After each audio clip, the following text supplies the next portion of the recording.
morning. I'm Angelo Castro III. I'm Angela and we are the Castros. Happy Thursday na! everyone. Thank you for joining us again. One more day, Friday na. Yes. Malinis pa rin ang weather. Maganda ang weather. Madaming pag-uusapan.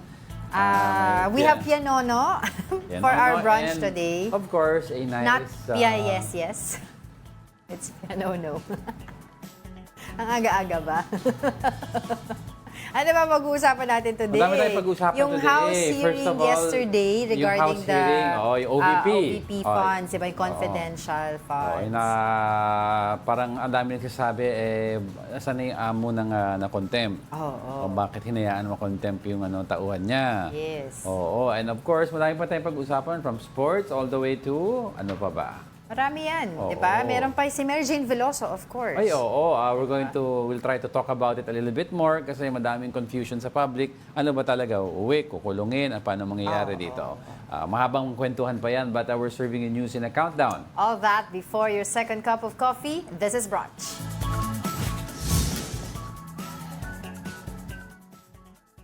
Let's start our countdown with some good news. Signal TV5 and 92.3 True FM programs swept awards at the 46th Catholic Mass Media Awards. Freedom Boat of Signal TV, 1PH and 1 News won Best Special Alert Coverage. Julius and Tintin para sa Pamilyang Pilipino snatched the Best Talk Show Award, while Kiddie Explorer was recognized as the Best Children and Youth Program. TV5's Frontline Pilipinas was bested as the Best News Program. And for our radio programs, Ted Filon and DJ Chacha got the Best News Commentary Award.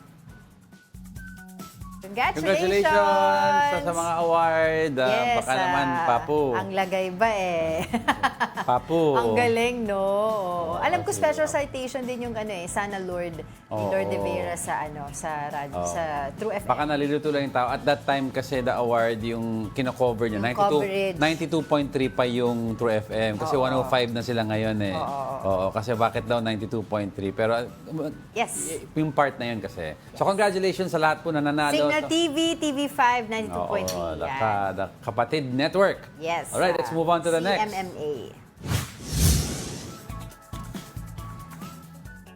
On our top 9 is the UAAP Men's Basketball Tournament. The UP Fighting Maroons denied the UA Red Warriors once more of an outright Final Four spot, 77-67.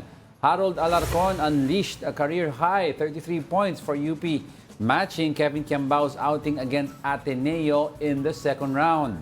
Alarcon's career scoring night was coupled by a double-double from Quentin Millora Brown, who finished with 16 points and 12 rebounds. The Fighting Maroons end up at 11 wins and 3 losses for the number 2 seed in the semifinals, while the Red Warriors have to wait for the result of Saturday's game. Hindi ko yun napanood. Napanood mo ba? Hindi, pero ilang binabantayan ko kasi Lasal kasi medyo biased ako sa Lasal. Sa Lasal. Pero congratulations. Congratulations, pero it looks like labanan ng mga Giants to, Lasal and let's see, UE or tingnan natin ang labanan. Pero kasi this is supposed to be Kevin Kiambao's last year. Sa kanya his final song, his final curtain daw. So sabi niya, it will be beautiful daw sana because yun ang purpose kung ba't siya bumalik. Right. He wanted to win one more. Ito still in sports. Veteran point guard L.A. Tenorio is the new head coach of Gilas Pilipinas Youth. The 8-time PBA champion takes over the program, succeeding former mentor Josh Reyes. The Samahang Basketball ng Pilipinas says Tenorio stood out among other candidates for the position. The group is confident that the new head coach will be an inspiration and a role model for Gilas Youth. No, I think it's his character in and out the basketball court. Even him personally, I mean, his personal battles with his cancer, as you know, it's a great story that people will be inspired and will learn a lot from how LA went through his entire journey. Aba, oo nga, Yeah, cancer, survivor. And of course, we all know he was one of the best point guards in his day. Oo, madami siyang team. Legendary yan Madami siyang team ang pinaglaruan. Ako, huwag mo tatawagin daw legendary. Kasi still playing. So yung mga active players, ayaw nilang matawagan daw ng legend Ganun dahil ba? feeling nilang matanda na sila. oo. Mga patrimonyo yun ng mga legend na yun, yung mga may gout, may high blood, hypertension. Ganun ba? Pero congratulations kay L.A. Tenorian. We are looking forward dun sa gagawin niya para sa Gilas Youth, no? And hopefully, sa time na sila ay magko-compete, maka-place yung ating Gilas Youth. Gilas Youth. Of course, yung youth natin, if they all do well, sila ang mag-move up. Hopefully, will form the farm team for the Gilas Right. men's basketball kasi medyo may edad na ang men's team natin ngayon. Most of them will graduate na. Mga konti na lang matitira dyan. Like siguro sila Soto, yan, bata pa yan. Sila Dwight Ramos. Dwight Ramos, mga bata pa yan. But of course, sila Fajardo and sila Japet Aguilar, diba? They're moving, eventually they'll retire from the program. Okay, let's move on to the next. Settling at the 8th spot is about Cagayan. Students and teachers are seeking to go back to school after losing classes due to the storms that battered their province. According to the Education Department, Cagayan schools lost 35 learning days due to class suspensions. Over 251,000 of students were affected by the loss of class days. Selected schools in Cagayan are planning to conduct Saturday classes until January 2025 to make up for the class suspensions. Kaya win-win na rin ang sitwasyon doon dahil at least matulungan ng mga bata, makatulong ang mga teachers, and at the same time, ang DepEd naman ay tinutulungan sila in terms of the resources. Yan ang sinasabi na sana may backup already. Let's take a look at talaga normalizing the use of maybe asynchronous and online classes. Kasi 35 days, kahit no matter how much na habulin mo yan by putting up Saturday classes, you're forcing the student to acceleratedly take in more lessons, which is not information, which is not conducive. Information overload, ika Yeah, nga. it's not Pero conducive. at this point in time, wala naman Kailangan silang talaga umabol. ibang pupuntahan kundi talaga mag-makeup ng classes through Saturday classes eh. Pero Yes, oo. yun nga, habang ginagawa nila yun, kasi ang importante din, makita din yung sa mga schools. Kasi not only in Cagayan, maraming mga typhoon-stricken areas ngayon, yung pati yung school sira. So, paano papasok yung mga estudyante natin if yung ibang schools nila sira and yung iba, may mga pa rin evacuees na naka-stay doon. That's why sa mga pinag-uusapan, di ba, yung mga areas of concern, sana may dedicated already evacuation centers para students don't have to suffer every time may bagyo na nagagamit ang area or space nila, di ba? I mean, it doesn't need to be right in the center of the area na baka maapektuhan ng bagyo din or whatever calamity may happen, pero at least within the vicinity of their area na malapit-lapit sa homes na safe. Totoo. Oo. So parang the whole year pinag-uusapan natin paano makabawi mga estudyante dito sa mga nangyayaring mga suspension of classes. First, earlier in the year, di ba, pinag-usapan natin, sobrang init naman. Di ba? Kasi kulang sa ventilation yung mga classroom, walang enough water supply, nahihilo, pati yung mga teachers. Tapos ngayon naman na tag-ulan, ang problema naman yung baha, landslide. Pero hindi na, alam mo, hindi na matagal to... Hindi na bago. Hindi na bago to sa atin. It's because it's been happening for the last few decades already. Until now, we haven't learned yet how to adjust to issues like this. And yet, may climate change na. Totoo. How do we expect to adjust to climate change if we can't even adjust to regular climate occurrences? Totoo. And ngayon din also, pinag-uusapan pa rin, dapat repasuhin, i-review yung mga guidelines when it comes to suspension of classes. So, ayun na naman. Until now, we still, hindi pa natin ma-interpret ang guidelines. That stemmed out kasi nung nangyari dun sa, yung recent typhoon, yung recent bagyo, si Pepito, na nag-declare yung pag-asa daw ng signal number 2 dito sa Metro Manila, pero it didn't rain naman. At least good safe yung mga bata. If it didn't rain, hindi mo alam kung lumihis ang bagyo ng konti, may dalang hangin. Diba? So let's just go by yung whatever is there yet. Air to the safe. Or err on the side of safety. Side of safety. Okay, sige. Coming up, Interior Secretary John Vic Remulla aims to reduce the number of police generals to 100. Why so? And what does Vice President Sara Duterte have to say about the mysterious identity of Mary Grace Piatos? May bago pa, meron pang Kokoy Villamin. Sabi nga nila, move over, Mary Grace Piatos. Sino Ako. naman to si Kokoy Villamin? Mamaya pag-usapan natin yan. Nanood ba kayo ng hearing yesterday? Anong comment nyo doon? Diba? We are just getting started, mga kapatid. More of our top 10 news when Brunch returns. Keep it here on One News.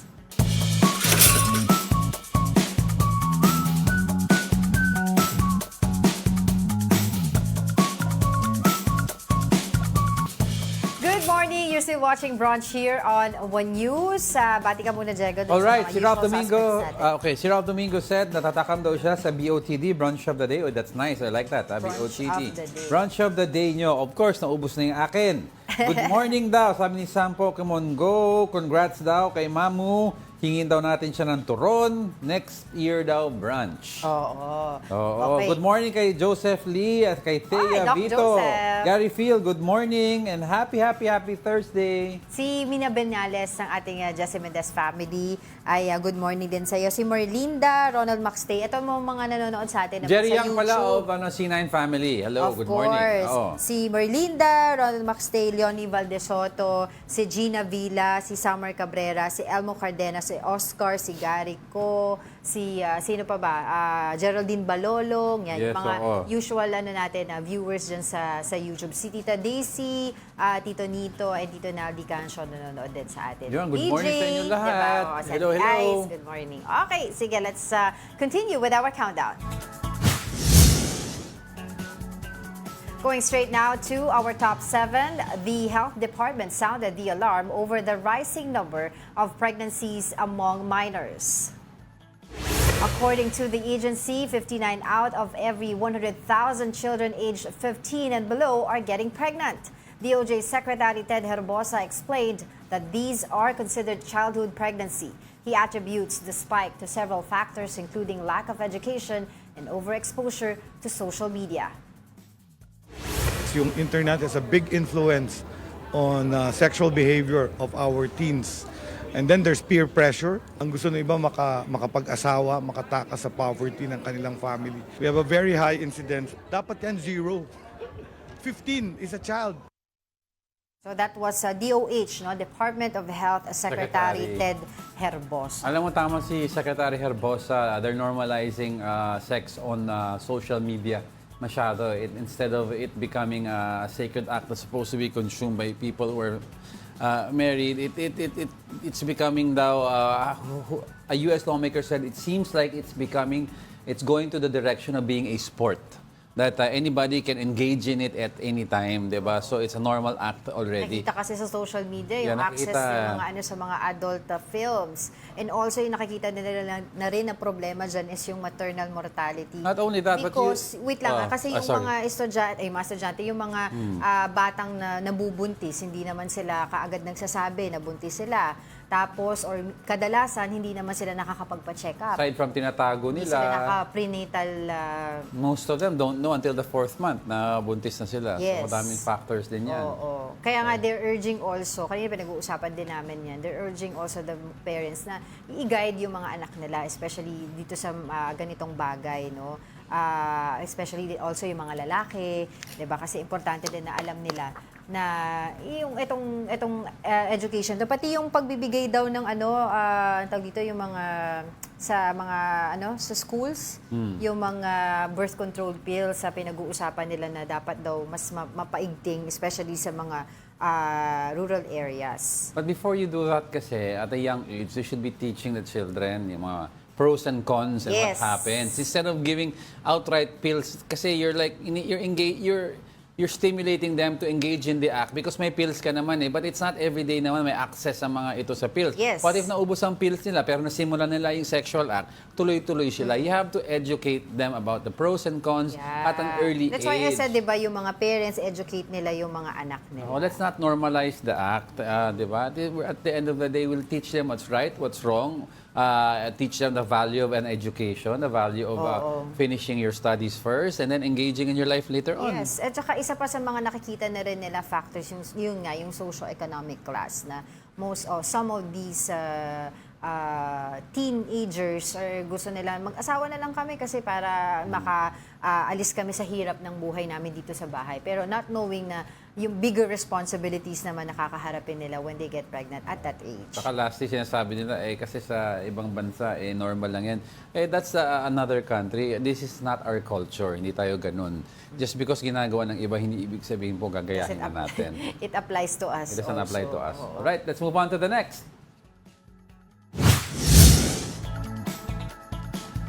Sitting at the 6th spot in the U.S. elections, the Filipino head of a nonprofit organization said the pro-Trump Filipino community in the U.S. were, quote, unquote, gaslighted.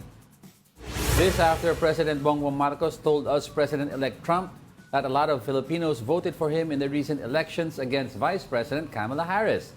In an interview with a Big Story, Bobby Ticson of the Global Transparency and Transformation Advocates Network lamented how Filipinos only base their vote on the issue of abortion. He said that Trump 2.0 will harm the Filipino community in the U.S. A lot of our kababayans have been gaslighted, They've been blindsided. And they have contributed to the victory of Trump. Now, of course, it's not only Asians and Filipinos, even Latinos, even African Americans voted for him. I really don't know. Even now, it's been 2 weeks, and I'm going back tomorrow, as I said. It's like a nightmare.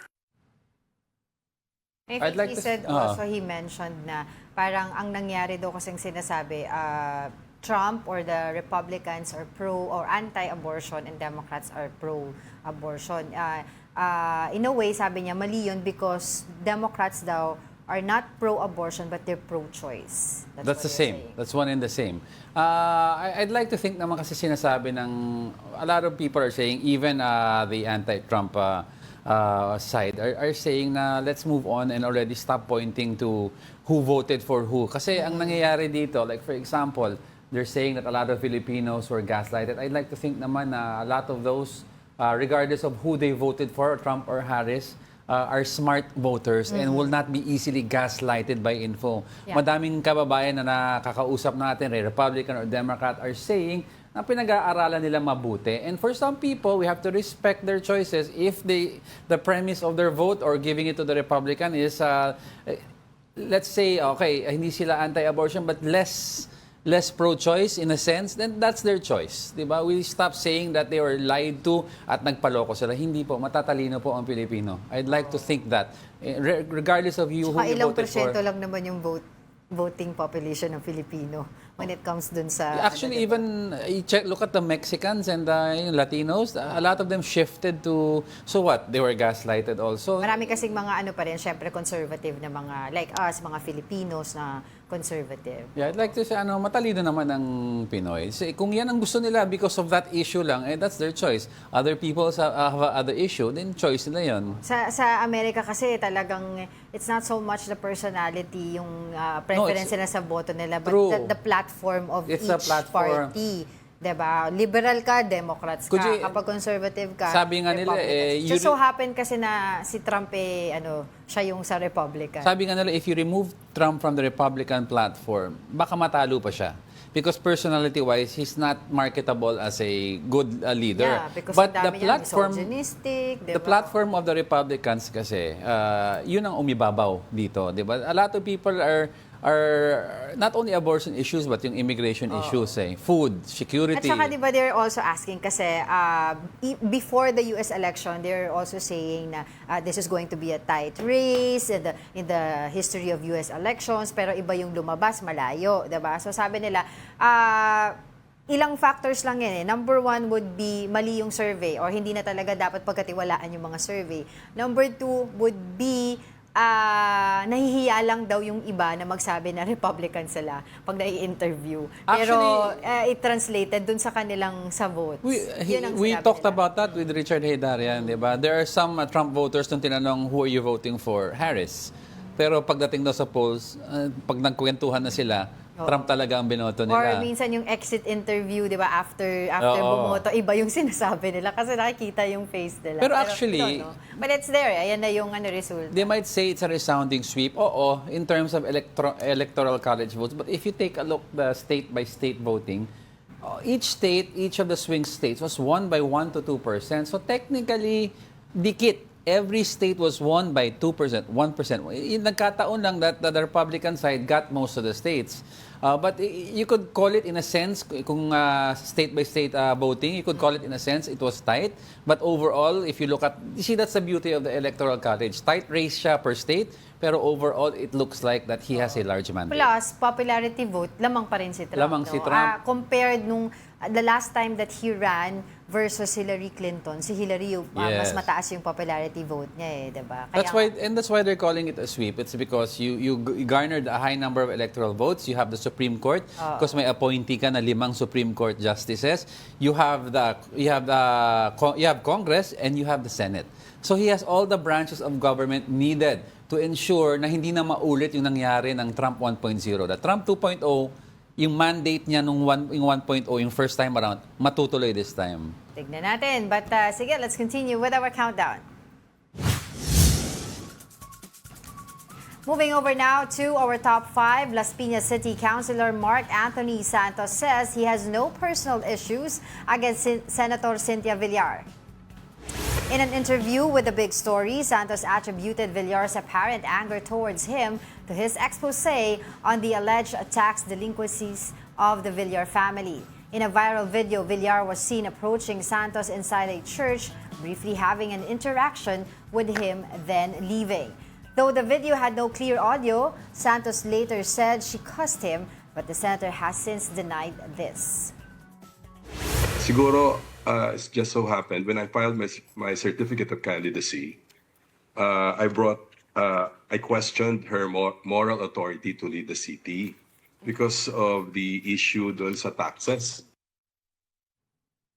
So actually, at this happened pala October Tagal-tagal na. October A few weeks ago. 13. October 13. This was correct me if I'm wrong sa base sa The Big Story na panood na. This was the first Sunday after the filing of the certificates of candidacy. And ang nangyari daw is si councilor went to Senator Villar to shake hands. Tapos parang sinabi ni Senator, wag mo na i-shake hands ko. Then pinuntahan pa ni Senator Villar to attack him, whatever, to trigger siya. We all know naman si Senator Villar has a temper. I mean, madaming video naglabas, yung sa kalye, inaaway niya security guards, di ba? Madami nagsasabi, kailangan na daw niya mag-anger management classes. But we don't know kasi anong real context of the fight. Pero sana lang, for both Kasi parties, sa harapan ng altar yun. wag naman sa simbahan mag-away. Kung may galit kayo, kaya nga may peace be with you. Kalangin na lang natin. Dapat ang simbahan, neutral ground yan. No, diba? not even- Pag nandiyan Oo. kayo, kalimutan muna or isang tabi muna yung mga Hindi muna, isang issues tabi nyo na. Oo. Kaya, Hindi kasi pag nasa simbahan, sinasabi ko, kung hindi talaga nila kayang pigilan, basta nasa simbahan, isang tabi oh, muna. but That's what I meant. the mere fact na they are Catholics and they're there at may peace be with you, that means you're trying to emulate the life of Jesus Christ. When Jesus was nailed to the cross, He forgave all those who nailed Him to the nako, cross. yan na siya. Hindi naman niya, hindi naman isinintabi lang ni Jesus yun eh. Nasa pagkapako ko, galit na ako sa inyo ha. Hindi. Pag-usapan nyo yan, wag naman sa So, simbahan. a lot of people are asking, bakit ba galit na galit si Senator Ayan, yung tax. Villar, diba? Yung tax delinquencies issues. And of course, sinasabi din kasi dito ni Santos, ni Councilor Mark Anthony Santos na sabi niya, ang Las Piñas is not a Villar City.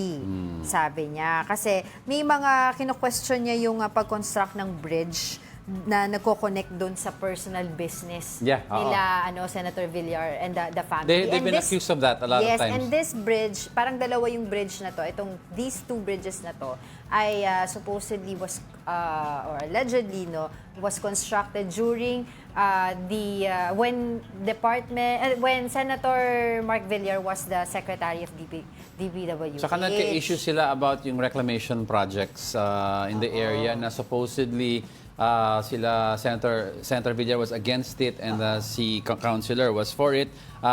Parang ang sinabi ni councilor na sinabi niya pinanigan sila ng korte with regards to the reclamation project na gusto matuloy. Yes, and on the other side of the fence, sa issue pa rin ng bridge na itutuloy ko lang, sinasabi naman nila Senator Cynthia Villar, sila naman yung gumastos nun.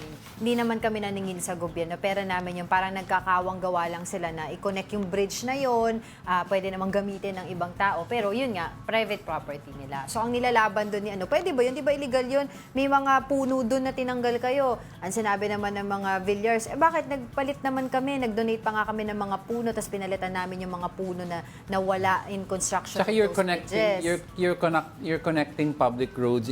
Kahit sabihin mo the bridge falls under private property, but you're connecting public roads to and from each other. When you do that, you have to coordinate with the public works, and you have to have the right permits with the LGUs. Yes, kaya sabi, legal ba yun? Yan sinasabi Di ba ni nga sa Councilor. Quezon City may mga high-end developers na when they built the subdivision, it cut through Katipunan, and then it cut through Marikina, and then it cut through Commonwealth. Yes. But when they built that, there was an agreement that if you build a subdivision, which we allowed you to build, we will build together a road later on that will cut through Commonwealth to Katipunan extension, which happened. Kasi may coordination. You just don't build without coordinating. Yun ang contention po ng kabila. Sinasabi. Dapat man lang. May mga permit naman daw kasi nga, when it was being constructed, ang nasa DPWH, ang secretary, si Mark Villar. Well, wala naman akong sinasabi na nag-manipulate. Oo, wala naman. Yun yung ito yung kinukwento Contention ng natin ay kabila. galing kay Councilor Anthony Santos. Pero siya lang, if I'm not mistaken, siya lang ang lumalaban against Villar. Para sila magkandidato. Kataon pa na, Congress. ba't ngayon kasi niya matatapos na yung term ni Senator Villar. Ba't ngayon na kasi rinisto publicly? Ngayon sila kandidato. Ngayon, yun nga ang point. O magbati na kayo kasi nasa simbahan. Pinahawakan nyo ang hinaing nyo sa kapwa-tao hanggat nagkaroon ng eleksyon. And then pag kailan mo gusto ipakawala, when it suits you, then you release it. That I don't If you really know, cared, no, I'm just saying if kasi you... baka mamaya may mga reports pala hindi lang natin We alam. don't know. Ay, pwede, oo, pwede lang. Basta, let's see, away pamilya to. Sana nag-peace be with you na lang kayo sa church para no more away. Just Basta let it... dinideny yun ni Senator Cynthia Villar, di daw niya ito. Oo, idaan nyo na lang sa electoral process that the people decide. O, di ba? Yun na lang yan. Okay, sige, let's continue with our countdown. Coming in hot at the fourth spot is the Philippine National Police. Interior Secretary John Vic Remulla aims to reduce the number of police generals to 100. PNP currently has 153 generals, but Remulla noted that 20 of them have no direct command. The Interior Secretary previously wanted to decrease the number of police generals to 25. However, he admitted that his initial goal was not realistic. Remulla clarified that his plans do not include removing any incumbent generals. Former police chief and now Senator Bato de la Rosa asked Remulla to not drastically implement his plans for the PNP. Ang kailangan gawin ay pag-aralan kung deserving ba talaga o kailangan ba talaga ng star rank nung position na yon or pwede lang colonel or other positions. While we are going to, sana hindi ganun ka drastic yung gawin nating changes diyan sa organization, yung pagtanggal ng mga general dahil i-take into consideration rin natin yung moral and welfare ng mga officers na andyan dahil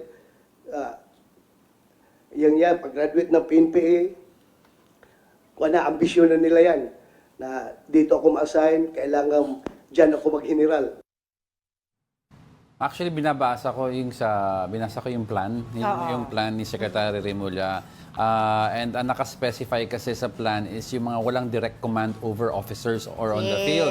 Ngayon, there are generals kasi... Walang direct command and redundant for him. For example, there are generals kasi in HR or yung mga administrative functions sa PNP na sinasabi ni Secretary Remulla, pwede naman siguro, he didn't specifically say this, but ang parang people with no direct command over police operations or that is critical, wag nang gawin general. Baka naman, like for example, ang take ko is a colonel can run administrative duties within the PNP, like for HR, employee relations, procurement. Baka naman kailangan hindi general yan. Pwedeng an expert on the matter, tapos bigyan mo ng rank of colonel kasi naman ang ginagawa. Kasi you have to remember po, ang sweldo ng general, if you ask, tinatanong kababayan natin, bakit kailangan ng ganitong move, ang general po, pag umabot ka sa rank na yun, may mga benefits at sweldo na kaakibat yan. So tumataas ang cost tsaka Yes. expenses. Pati yung PNP. retirement. And when they retire, yung pension Full nila. benefit package. Oo, yung pension nila is based on ano yung rank nila when they retired. Ilan yung star nila, di ba yung ganun. Unless sabi ni Secretary Mural, deserve nila. Oo. Pag deserve nila, ibigay nyo. Kasi alam ko, I remember this, diba? The moment na naupo o na-appoint itong si DILG Secretary Remulla, isa yan sa mga tinanong sa kanya, anong gagawin niya. Tapos iyan yung isa sa mga sinabi niya. Ngayon, nabanggit niya during the confirmation niya sa commission on appointment sa Senate yesterday, if I'm not mistaken. So, yun nga, kasi sinasabi niya, sa civil service daw, traditionally or based on the guidelines, every 3 years na po-promote. Yes. So, gusto niyang gawin, kung po pwede i-revisit yung law na yun, gawing 5 years para medyo may slow down yung promotion ng PNP. Tsaka parang merit-based ang actual promotion. Kasi may mga instances na some promotions are given directly by superior officers. But this time, when you're promoted, sinasabi niya, kailangan yung choice ng superior officers, kailangan may pinanggagalingan na merit na pwedeng ipakita, i-present para ma-defend daw kung karapat-dapat na maging colonel, general. Buti nga medyo tinaasan niya kasi 'di ba 155, parang sabi niya 25 na lang itira. Syempre may mga consultations pa dun sa kanilang yung promotional board ng PNP, yan isa sa mga kinausap niya. Tapos tinanong nga kasi kung baka naman daw ma-demoralize yung mga police kung gagawin niya yan. Kasi syempre yung iba yan ang goal nila, 'di ba, maka-reach ng star, maging general at makakuha ng package nila, retirement package kapag yun nga nag-retire na sila. Sinabi niya, naku, they are soldiers, they follow orders. I don't think, lastly, I don't think demoralize sila. In fact, it will promote healthy competition among them because binawasan mo yung number of people who can be generals. Number 2, you're pushing for a merit-based promotion system. So talagang magpupursige ka to do your best because kukonti na lang ang pwedeng ma-promote. May merit-based, may pag-asa. Di ba? Kasi before, malaki ang discretion ng superior to choose. So ikaw, you're a low-ranked officer, wala na. Hindi ako favorite. Ito, may chance ka. Tignan natin kung talagang malinis at masistreamline yan ni DILG Secretary dahil ito ay naging tradisyon na dyan di ba, sa PNP. Alright, let's continue with our countdown. The camp of Mary Jane Veloso is appealing to the government to grant the convicted OFW of immediate clemency. Now, here's the report. Mary Jane Veloso, the Filipino who's been on death row for 14 years in Indonesia, is finally coming home. That was confirmed by President Bongbong Marcos himself, although there's no confirmed date yet for her return. This was a product of over a decade of diplomacy and consultations with the government of Indonesia with the goal of delaying her execution long enough to reach an agreement. Marcos says that while Veloso was held accountable under Indonesian law, she remains a victim of her circumstances. The Foreign Affairs Department also said Indonesia did not ask for anything in exchange for Veloso. They have not asked for quid pro quo or anything, prisoner exchange, nothing po. Remember, they've always been gracious to us, but of course, in the future, if they may, then certainly the Philippines will remember this gesture on the part of Indonesia. However, it does not mean Veloso will be freed upon her return to the Philippines. According to the Justice Department, she needs to continue her prison term here. She will also be brought to either the New Bilibid prison or the Correctional Institute for Women. The legal custody would be Indonesia's because we are asked to respect their laws and jurisprudence, but the physical custody will be with the Philippines. But the next meeting between the Philippines and Indonesia will discuss the possible granting of clemency for Mary Jane. This is also the appeal of her legal team and family to the government. Pinakamaganda yan, bago pa ilipad si Mary Jane, magdeklara na kagad si Presidente Marcos Jr. ng clemencia. No? Kaya hindi na siya kailangan na ituloy sa anumang piitan. Mami naman na yun talaga, may-ari talaga siya, biktima lang. Siguro naman po, tama naman na po yung maglalabing 5 taon din siya sa kulungan na naghihirap at napakatanda doon. Alright, sige, in connection to that, we will be interviewing via phone ang lawyer ni Mary Jane Veloso, si Attorney Olalia. Good morning. Thanks for joining us today. Good morning. Is this Angela and Angela? Yes, correct, Attorney. Thank you for joining us. Okay, sorry. I'm Friday, so I might be cut off anytime, if you don't mind. Okay, alright. Sige, kamustahin lang po natin ano po ba yung mga iba pang mga development yung pwede nyo pong ma-update sa amin kasi nga po nabalitaan namin yesterday na yung possibility no na makakauwi na po ito si Mayor Jane Veloso sa ating bansa. Well, sa katunayan lang, as a matter of fact, what you probably know is also what we know because we only based on what are being given in public statements by both the... Kasi bang Filipino o English? Or Sige po, any attorney. po. Okay.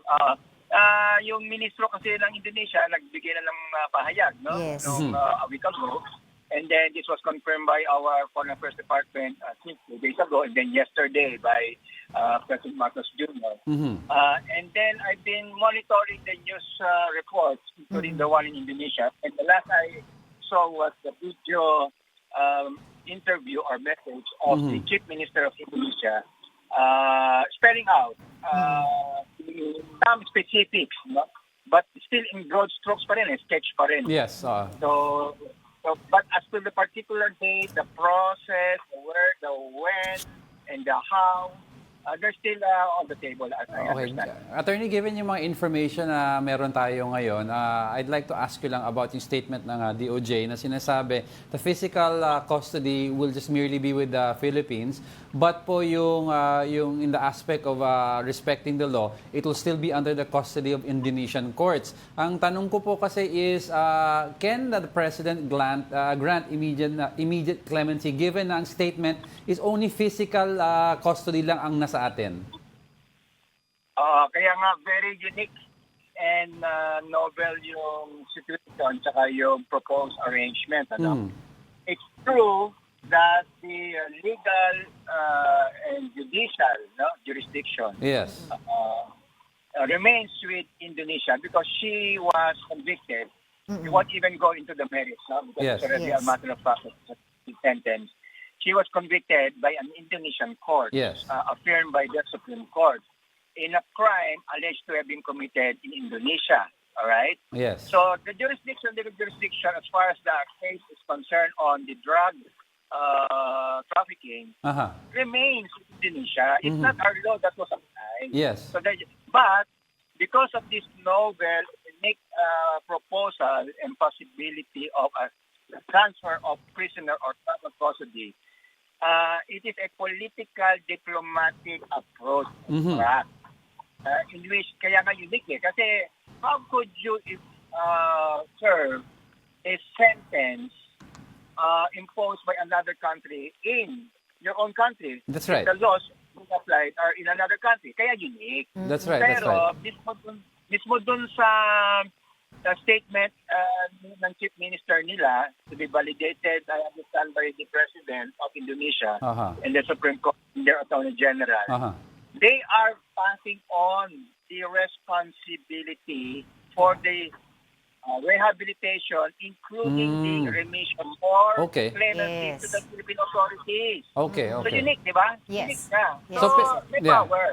May power si President Marcos Jr. to exercise. The reason why we asked this, Attorney Edri, kasi madami nagsasabi na baka naman pag pinasa yung physical custody sa atin at anytime na biglang sabihin ng Indonesian court, ibalik nyo dito, may execution date, yun ang kinakabahan po yung marami. Yung pala, there's a possibility na, we'll give you physical custody but we'll also give you the actual rehabilitation. Buti lininaw nyo po yun. So, moving forward po, what can we expect?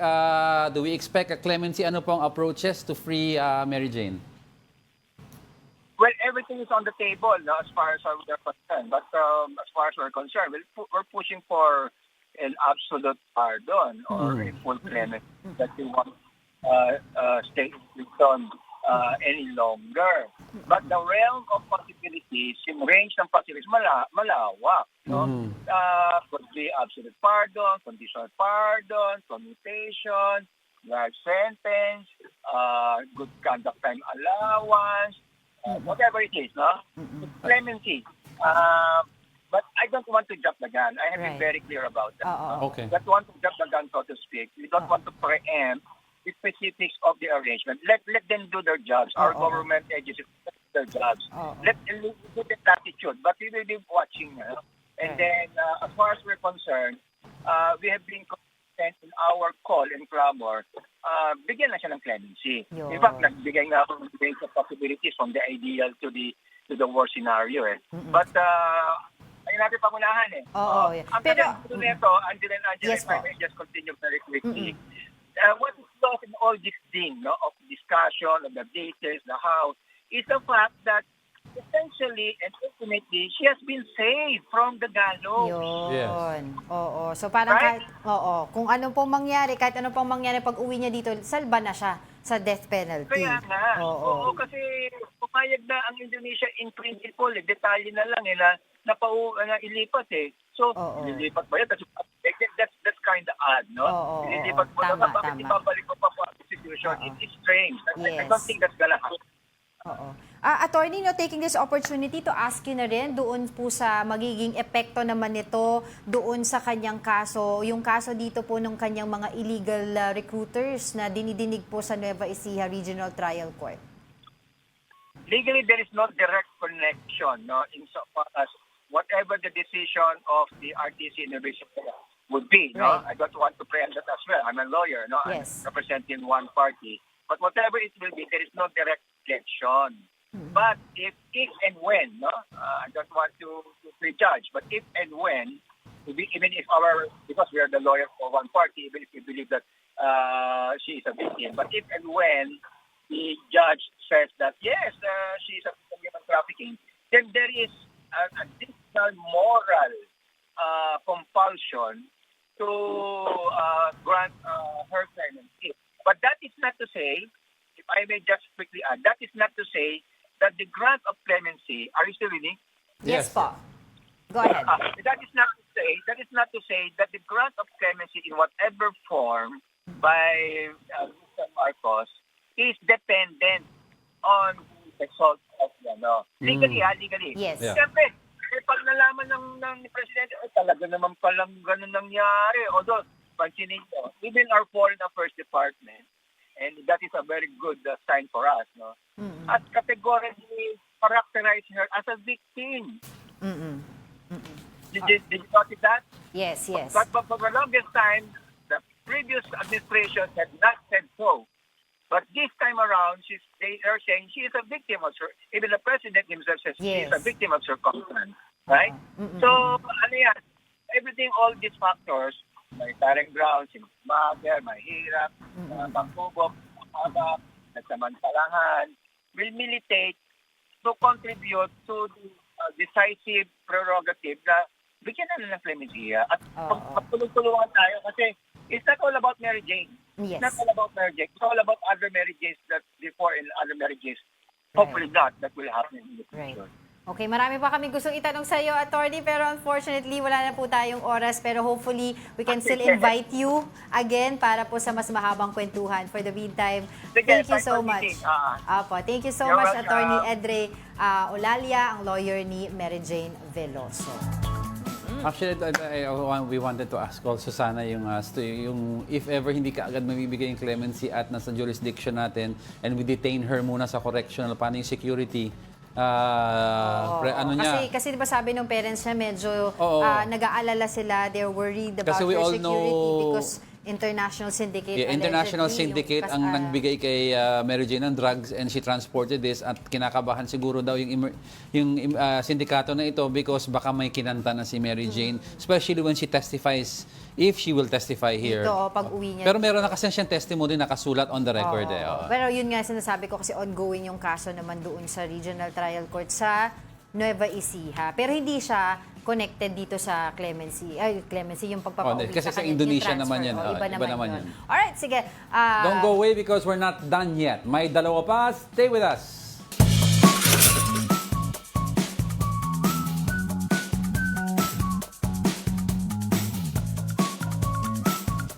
Welcome back. You're still watching Brunch here on One News. Okay. Let's move on. President Bongbong Marcos leads the groundbreaking ceremony of the Meralco Terra Solar Project in Nueva Ecija. The project will provide clean energy to millions of households and generate thousands of employment opportunities. It will also enhance the stability and reliability of the Luzon grid while significantly reducing carbon emissions. Both Marcos and Meralco Chairman and CEO Manny V. Pangilinan are optimistic towards a greener Philippines. We take a leap towards the future, driven by innovation and sustained by our collective hope for a cleaner and greener Philippines. We stand together at the site of what will become the largest integrated solar and battery storage facility in the world. We will deliver 4,500 megawatt hours of clean energy, enough to power 2.4 million homes and eliminate 3.6 million tons of carbon emissions annually. All right, let's move on. The House Quad Committee may invite former President Duterte again to attend a hearing.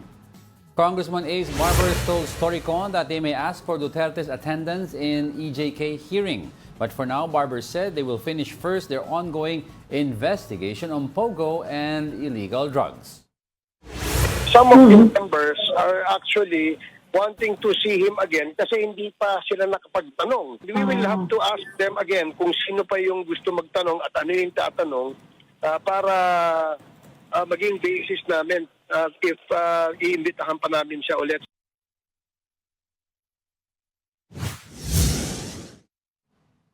Our top story for today is about the office of the Vice President. Vice President Sara Duterte refused to comment about the controversial Mary Grace Piatos. Meanwhile, her Chief of Staff finally appeared at the House hearing on their office's confidential fund expenses yesterday. But did the lawmakers learn anything new from her? Here's the report. After skipping the previous House hearings, Office of the Vice President Chief of Staff Attorney Zuleika Lopez finally showed up to the lawmakers. She refuted claims that she was hiding from authorities when she flew to the US. Lopez said she was there to take care of her relative. Lawmakers raised questions about her office's spending of confidential funds. However, Lopez claimed she has no knowledge of how Vice President Sara Duterte used the funds. She said that she is only handling the operational concerns of the OVP. Meanwhile, VP Sara refused to comment on the controversial Mary Grace Piatos. She claimed she has not seen the documents with Piatos' signature. I have no comment on that, no, because I've not seen the acknowledgement receipt na kanilang sinasabi because basically lahat ng mga documents hindi siya dumadaan sa akin, dumidiretso siya sa SDO and sinasubmit siya sa ICFAO, yung office ng COA na gumagawa ng audit ng confidential funds. So hindi ako makakomment. Lawmakers are still debating whether or not the personality seemingly named after a cafe and a snack is real. During the House hearing, they also discovered another interesting name. A certain Kokoy Villamin signed acknowledgement receipts for both the OVP and the Education Department. Lawmakers raised their eyebrow on Villamin's signatures because they were written in obviously different strokes. It begs us the question, gaano kalala yung pag-aabuso dito sa office confidential funds? I think we have just started unearthing all of these problems and all of the questionable acknowledgement receipts. I think this is just the tip of the iceberg, Mr. Chair. If we go deeper into this, mukhang widespread po ang nangyaring pag-aabuso sa pondo po ng ating gobyerno. VP Sara said she will let the people decide if she has to attend the next House hearing. Case-to-case basis may kung depende kung kinsay dunay madawat na invitation, depende po sa desisyon sa tao. Meanwhile, her staff Lemuel Ortonio was cited in contempt again for not showing up to the hearing. For News 5, Gerard de la Peña, We Are One News. We were trying to call Congressman Adjong. Congressman we're having Alonto difficulty lang. Adjong. Kaya lang Anyway, a lot of people kasi find it difficult to fathom or to understand such a big budget and you're the head of the agency or the department. You don't you're not... Hindi dumadaan sa'yo. Hindi dadaan sa'yo. Or at the very least, hindi mo inalam saan na yung pera na yon, di ba? Parang hindi ko pa nakikita. Usually, kahit wala pang hearing yan o wala pang nag-iimbestiga sa'yo, teka lang, laking amount nito. Let's trace... Saka this is for confidence. Let's track it where it is, di ba? Number 2, yung sinasabi nilang this was withdrawn from Land Bank in duffel bags in tranches of 125 million, which amounts to 500 million. Usually, ang funding like that, dinadaan mo either to wire transfer or you use it through managers' checks or checks para may paper trail. Pero ito, cash inside duffel bags, carried to the OVP. Exactly. Bakit cash? Kasi ang cash po, walang trail. Walang paper trail. You only rely on acknowledgement receipts. So, hindi po galing sa akin yan, ha? That's from findings sa committee. At saka kasi, di ba, we're talking about confidential funds here. Now, I understand if you're talking about different line items sa mga budget ng departamento, OVP or Department of Education. Pero confidential funds, di ba dapat dumadaan yan sa head mismo talaga ng, let's say for example, ito nga ng Department of Education. Kasi they're talking about two ARA, acknowledgement receipts eh. 'Di ba, ng OVP at saka Department of Pero ang sinasabi kasi ni Vice President Sara Duterte, hindi daw niya alam kasi hindi naman daw lahat dumadaan sa kanya. Well, I understand. And these papers or these acknowledgement receipts were passed, 'di ba, or submitted to Commission on Audit. Yeah, pero Can you imagine?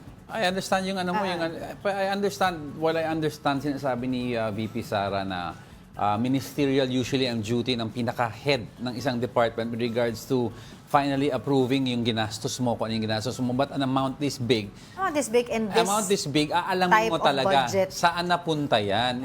I mean, any CEO of any company, kahit hindi ka na involved sa ministerial duties down the line, aalamin mo, ang laking pera nito. Exactly. Sa saan napunta ito? Sino pumirma nito? Akin na yung disbursement. Let me check this, pa-audit natin. Ang sagot mo is, parang you don't even care na how this was disbursed. You don't even care how the acknowledgement receipts look. Diba? It's just hard to believe it for a lot of people na who are hungry or scraping daw 200 pesos a day para mag-survive. And yet, you have all these amounts of money, di ba? Nasa and placed in duffel bags. Oo nga eh. Pero yun nga eh, move over. Sabi nila kay Mary Grace Piatos dahil merong panibagong pangalan ang nag-surface dyan sa hearing yesterday. That is Kokoy Villamin. Na apparently, nakasign dun sa mga ARs or acknowledgement receipts that were submitted to COA. At iba-ibang pirma. Iba yung stroke ng pirma, pero parehas ang pangalan. Oo nga. Diba? Not like yung Mary Grace Piatos, iisa daw ang stroke.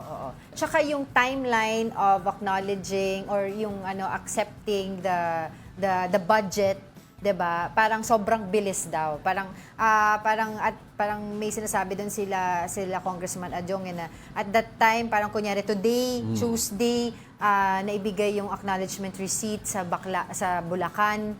Tapos biglang Wednesday na bigay na agad yung acknowledgement receipt sa ibang lugar na malayo. So parang kahit mag-helicopter ka daw doon, parang it's impossible. Kaya nga it's high time na sinasabi ng congressman na maybe we should take a look at how the confidential funds are disbursed. Problema kasi yun nga, 'di ba, ang nakagawian na sa atin kapag confidential funds, hindi mo pwede talagang isa-isahin yan, lalo na kung it will ang tawag doon kaakibat nito yung national security.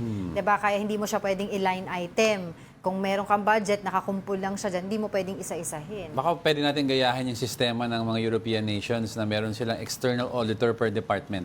Now, they're not part of the department, but they are inside the department. They report to somebody else. So anytime may confidential fund or parang sa CIA, every time money is disbursed sa mga agents on the field through confidential funds, wala nang pinahawakan ng operational leaders dyan. Ang umaayos parang ito, may independent body to check to make sure na talaga it goes to the proper... Parang mga forensic accountants. Oo, diba?